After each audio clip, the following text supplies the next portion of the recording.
డబ్బు, అనారోగ్యం, ఉద్యోగం, వ్యాపారం, అప్పులతో బాధపడుతున్నారా? మీకోసమే లాంచ్ యువర్ ఫ్యూచర్ ప్రోగ్రామ్. నమస్తే రమగారు. నమస్తే జయ. రమగారు, ఉమ్. మనం రకరకాల పనులు చేస్తూ ఉంటాం. అందులో మంచి చెడు వెతుక్కుంటాం. పాపం వస్తుంది, తప్పు చేస్తే పాపం, లేదా మంచి చేసాము ఏదో పుణ్యం వస్తుంది, ఇట్లా అనుకుంటూ ఉంటాం కదా. ఆ, ఏ పనులు చేస్తే మనతో పాటు మనకు పుణ్యం కలిసి వస్తుంది, ఏవి చేస్తే తప్పులు వస్తాయి? అట్లా తప్పులు దేని వల్ల అయినా వస్తాయి. అంటే అన్నం చేయకుండా పిల్లలకి చెప్పేటప్పుడు ఈ తప్పు చేసామనుకో ఇంక అంతే, అట్లా మనం చెప్తాం కదా. వేటికి చెప్పొచ్చు? బోల్డ్ అన్ని. ఎవరికైనా అన్నం తింటుంటే మధ్యలో లేపేయటం పాపం. నువ్వు అన్నం పెట్టిన పుణ్యం పోతుంది, మధ్యలో లేపేసిన పాపం వస్తుంది. ఏదైనా ఓకే, మనకి విపత్కర పరిస్థితుల్లో మన ఏదైనా ఆదుకుంటుంది అంటే మనం చేసిన దానం, మనం చేసిన సహాయం. డైరెక్ట్గా అదే రాదు, వేరే రూపంలో ఏదో ఒక రూపంలో వస్తుంది. అప్పుడప్పుడు డైరెక్ట్గా మనం ఎవరికి హెల్ప్ చేస్తామో వాళ్ళే మనకి తిరిగి హెల్ప్ చేసేవి కనపడతాయి. మనం అనుకోకుండా చేసినా కూడా రకరకాలు ఇలాంటివి. మనకి దానపరులు వాళ్ళ కథలు, ఎన్నో కథలు ఉన్నాయి, మనం చెప్పుకుంటూ ఉంటాం. ఈ దానం చేయటం వల్ల వీళ్ళకి ఫలితం లభించింది అని. ఇప్పుడు ఫలితం కోసం దానం చేయకూడదు. నువ్వు దానం చేయాలి, ఇతరులకు సహాయం చేయాలి, ఆ విధితో చెయ్యి. నీకు సహాయం అవసరమైనప్పుడు అది లభిస్తుంది ఆటోమేటిక్గా. నిన్న నేను చేసిందే ఇవాళ నాకు రావాలి, నిన్న బియ్యపు గింజ పెట్టాను అది మొక్క రావాలి అని అనుకోకూడదు. రూపం మారిద్దంటారా? మారిపోతుంది, రూపం మారుతుంది. నీకు కావాల్సిన సహాయం ఎలాగోలాగా అందుతుంది. నువ్వు ఇచ్చిందే, నువ్వు చేసిందే, నువ్వు దేనికి పెట్టావో సొరగించబెట్టి సొరమకాయలే కాయటం లాగా అది జరగదు, అట్లా జరగదు. కానీ నువ్వు పెట్టిన విత్తనం అది ఏ గింజో నీకు తెలియదు, అది ఎలాంటి ఫలితాన్ని ఇస్తుందో అలాంటి ఫలితాన్ని ఇచ్చేస్తుంది అది ఆటోమేటిక్గా. నీకు ఏ కాయ కసరు ఇవ్వలేదు ఆ చెట్టు, నువ్వు పెట్టిన గింజ నీడైనా ఇస్తుంది కదా, నీడిస్తుంది, పచ్చగా కాస్త ఆహ్లాదాన్ని ఇస్తుంది కంటికి, గాలి ఇస్తుంది, మంచి ఆక్సిజన్ని. వాన వంగుడు ఎండ సమయాల్లో తలదాచుకునేందుకు ఒక గూడు.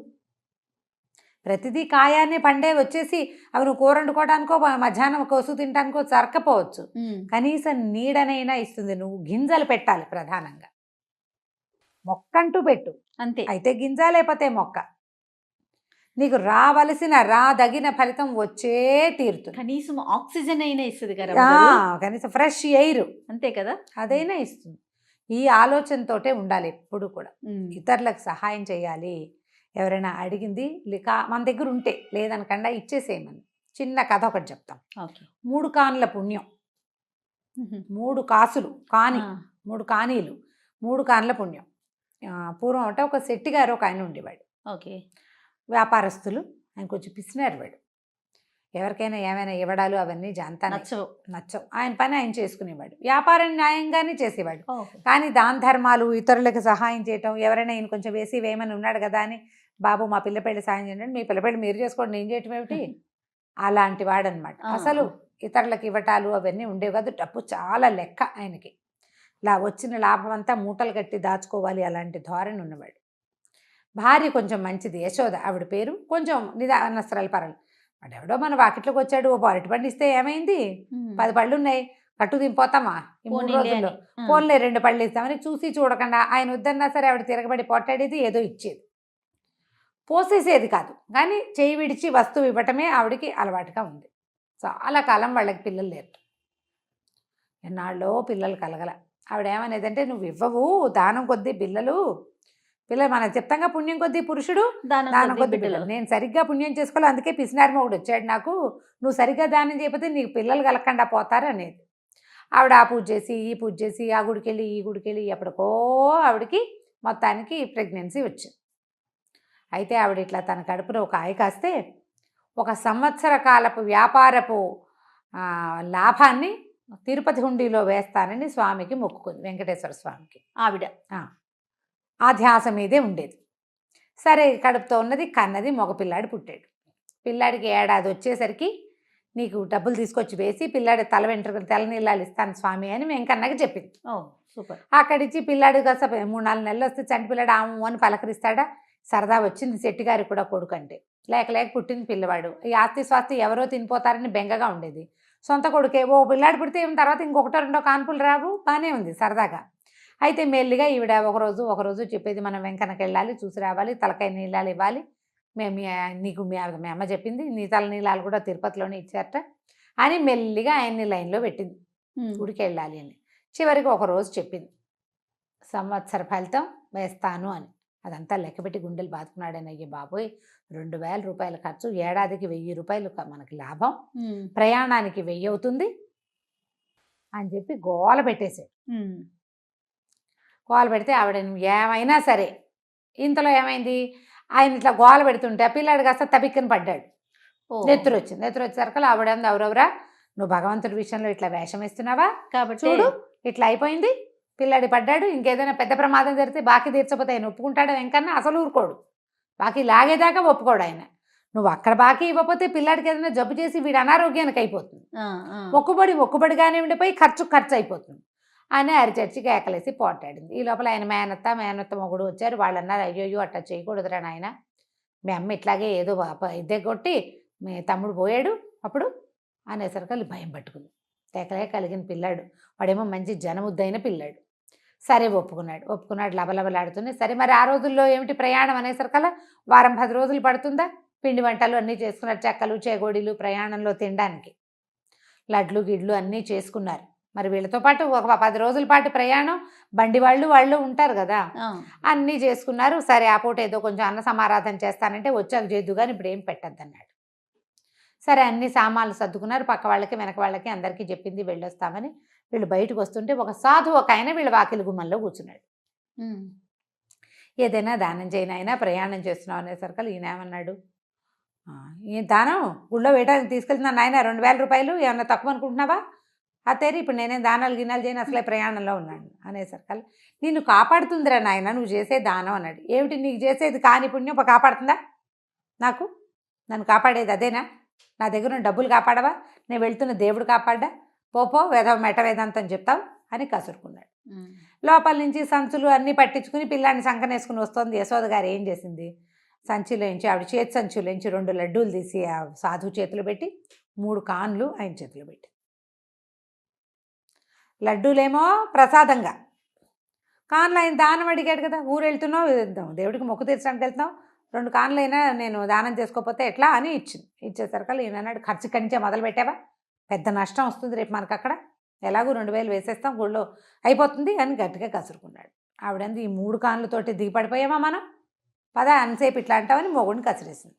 ఆ సాధువు దండం పెట్టాడు, లడ్డు ముక్క తుంచి నొట్ట వేసుకున్నాడు. వీళ్ళు బండి ఎక్కారు, చక్కగా సజావుగా ప్రయాణమైంది. 4 రోజులు 5 రోజుల తర్వాత తిరుమల చేరాక అసలు ఆ కొండ మీదకి వెళ్తుంటే ఆ గోవిందనామస్మరణలకు వాటికి ఆవిడ ఒళ్ళు తెలియలే, ఈ గోవిందనామమే కదా ఇట్లా తల్లిని చేసింది రండి అని చాలా సంతోషంగా ఉంది. అక్కడి నుంచి డబ్బులు 3000 రూపాయలు పుచ్చుకొని బయలుదేరారు. ఓ 1000 దేవుడికి వేయటానికి, మిగిలినవి ఖర్చులు. సరే మొక్కుకున్న ప్రకారం వెయ్యాలి కదా, ఆయన ఏం చేశాడు, ఏదో యథాలాపంగా ఈ 1000 దేవుడికి వేయటానికి ఈ 1000 నీ దగ్గర ఉంచు, నా 1000 నేను వేస్తాను అన్నాడు. 2000 వెయ్యాలి వీళ్ళు, ఒక 1000 2 ఏళ్ళు అయింది కదా, మొక్కుకొని 2 సంవత్సరాలు కదా, ఆ 1000 ఒక సంవత్సరం ఒక 1000, 2వ సంవత్సరం ఒక 1000, నువ్వు 1000 నేను 1000 వేస్తాను అన్నాడు. కానీ 2000 ఆవిడ చేతికి ఇచ్చాడు, తన 1000 తన దగ్గర ఉంది. ఆవిడ ఈ భక్తి పార్వశంలో గోవిందా గోవిందా గోవిందా అంటూ ఈ పిల్లాడితో గుండు కట్టించింది, అవన్నీ చేసి తన దగ్గర ఉన్న 2000 ఎత్తి హుండీలో వేసేసింది. ఈయనేం చెప్పాడు, నువ్వు 1000 నేను 1000 వేస్తా అన్నాడుగా, ఈయన 1000 వేసేసాడు. అయిపోయింది. ప్రయాణంలో పెద్దగా ఖర్చు కాలే వాళ్ళకి, ఎందుకంటే తిండి సంబారాలన్నీ తెచ్చుకున్నారు వచ్చేటప్పుడు కదా, వెళ్ళేటప్పటికి అన్నీ కావాల్సిందే. ఆ బండి అక్కడ దిగడిపోయాడు, కొత్త బండి తీసుకోవాలి. అక్కడి నుంచి ఏం చేస్తారు తెలిసి చూసుకున్నారు, మొత్తం చూసుకునేసరికి డబ్బులు లేవు. ఏవో తెచ్చుకున్నవి 2-3 తినుబండారాలు, పిల్లాడు తల్లిపాలు తాగుతాడు కాబట్టి పిల్లాడు లబో దిబో. అక్కడికి కొంతమందిని అడిగాడు, అయ్యా పొరపాటున పడిపోయినాయండి, ఒక 1000 రూపాయలు అందులోంచి తీసి మాకు ఇస్తారా అని. హుండీలో వేసింది ఏం, నువ్వు పిల్లాడిని వేసినా పిల్లాడిని కూడా ఇవ్వమన్నారు. ఎట్లా ఇస్తారు, దేవాలయ హుండీలో పడింది తీసుకోవచ్చునా. లబలబలాడిపోయాడు, ఏం చెయ్యాలో తెలియదు, రూపాయి లేదు, ఎట్లా వస్తారు అక్కడి నుంచి. కనపడ్డ వాళ్ళందరినీ బాబు పొరపాటున డబ్బులు వేసేసాము, మాకు దగ్గర డబ్బులు లేవు అని కొంతమందిని అడిగి ఏవో బళ్ళు కట్టించుకుని ఎవరో బళ్ళ వాళ్ళు వెళ్తుంటే మొగుడు పెళ్ళ ముసూరు మియాల్లాగా ఎట్లా కొట్లా సంచులు మోసుకుంటూ ఆ వెళ్ళే బళ్ళు ఎక్కి ఇంకో బండి దిగి ఎక్కడో ఉచిత భోజనం ఉంటే అక్కడ తిని చచ్చి చెడి 6-7 రోజులకి ఇంటికి చేరారు, రూపాయి లేకుండా. మిగిలినవి లడ్డూలు ఏవో ఉన్నవే 1-2 మధ్యలో నోట్లో వేసుకున్నారు, అంతకంటే ఏం లేవు. బాటసారులాగా ప్రయాణం చేసుకుంటూ వచ్చేసరికల్లా వాకిట్లోనే ఆ సాధువు కనపడ్డాడు.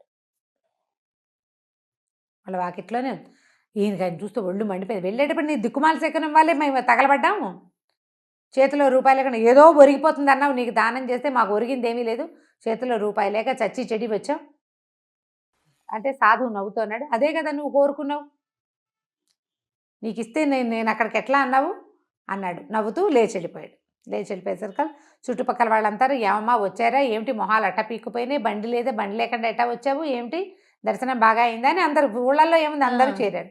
చేరేసరికల్ ఈయన ధుమధుమలాడుతూ ఏముంది శకునం దిక్కుమాల శకునం వెళ్ళేటప్పుడు ఎదురయ్యాడు, వచ్చేసరికల్ పీడాకారం మా వాకిట్లోనే తయారైందంటే వాళ్ళందరూ నీకేమైనా పిచ్చ కిందా, ఆయన ఉన్నాడు కాబట్టి ఇవాళ నువ్వు బతుకున్నావు, లేకపోతే చచ్చేపోయేవాడివిరా నాయన, నువ్వు ఊరెళ్ళిన 3 రోజులకి మీ ఇంట్లో దొంగలు పడ్డారు, సాధువు నువ్వు వెళ్ళిన దగ్గర నుంచి మీ వాకిలి వదలని మీ అరుగు మీదే కూర్చున్నాడు, మీ ఆవిడిచ్చిన 3 కార్లతోటి 10 రోజులు తిన్నాడు ఆయన, కూర్చుని దొంగలను చూసుకుని ఆయన కేకలు పెట్టి చుట్టుపక్కల వాళ్ళని మెచ్చేసి వీళ్ళకి పట్టించాడు రక్షక భట్లకి. వాళ్ళు పట్టుకున్న తర్వాత కూడా నువ్వు వచ్చేదాకా నీ వాకిలికి కాపలా కాశాడు, మీ ఆవిడిచ్చిన 3 కానీల పుణ్యం అది నిన్ను ఇక్కడ కాపాడింది, అక్కడ డబ్బుల పైన వెంకన్నకేసావు, అక్కడ నీది దొంగతనం కాదు జరిగింది, అవును భగవంతుడిని చేరిన డబ్బు. ఆవిడకి ఏం డౌట్ వచ్చింది యశోదకి, నువ్వు దొంగలెక్కేసావు, ఏడాదికి 1000 కాదేమో ఇంకా ఎక్కువే అయ్యి ఉంటుంది, అందుకే లాగేసుకున్నాడు వెంకన్న డబ్బులు. జాగ్రత్తగా వేశాడు, ఇప్పుడు ఇంత లాభం అని చెప్పాడు భార్యకి, జాగ్రత్తగా ప్లాన్ చేసుకుని చెప్పుంటావు అంటుంది. అక్కడ గనక ఇక్కడ గనక దొంగలు కనుక పడి ఉంటే ఏమయ్యేది, వీళ్ళు ఇల్లు వాకిలి మొత్తానికి పోయేది, అంతా అయిపోయేది, ఆ రోడ్డు మీద పోయినట్టు కాకుండా ఇక్కడది కూడా పోయేది. నువ్వు 3 కానీలు దానం చేయటం వల్ల ఇవాళ ఇది బతుకుంది, ఈ ఆస్తి స్వాస్తి అంతా ఇల్లు వాకిలి. దొంగలు పడి దోచేస్తే ఏం మిగులుస్తారు, వస్తువులు కూడా పట్టుపోతారు కదా దొంగ. అవును దాంతో లపలపలాడిపోయాడు, బుద్ధి తెచ్చుకున్నాడు. ఎక్కడున్నాడు ఆ సాధువు, ఊరంతా తిరిగి వెళ్ళి ఆయన ఇంటికి తెచ్చుకున్నాడు. నా వాకిట్లో ఉండు, మా వాకిట్లోనే తిను, నువ్వేదో జపం చేసుకోని బతిలాడుకుని ఆ సాధువుని తమ వాకిట్లోనే ఉంచుకున్నాడు. పిల్లాడికి మాత్రం తనలాగా కాకుండా చిన్నప్పటి నుంచి దానం ధర్మం చేయటాన్ని అలవర్చాడు. ఆ సాధువు వల్ల 4 మంచి ముక్కలు నేర్చుకునేవాడు పిల్లాడు. తర్వాత కాలంలో శెట్టిగారి అబ్బాయి కూడా చాలా బుద్ధిమంతుడు, దానపరుడు అయ్యాడు. మనం చేసిన దానము దాని ఫలితాన్ని ఇవ్వక మానదు. నీకు తెలిసినట్టుగా నువ్వే గింజ పెడితే ఆ గింజే మొక్కొచ్చినట్టుగా మాత్రం కాదు, నీకు అవసరమైనప్పుడు కావలసిన సహాయం, నువ్వు చేసిన పాజిటివ్ థింగ్ చూసావా, నువ్వు ఇచ్చింది అది ఇంకొక పాజిటివ్ రూపంలో నీకు తిరిగి వస్తుంది, చేయాలి అంతే అంతే. ఎంత బాగుందో రమ్మగారు, చాలా చాలా బాగుందండి. నమస్తే రమ్మగారు. నమస్తే చెయ్యి.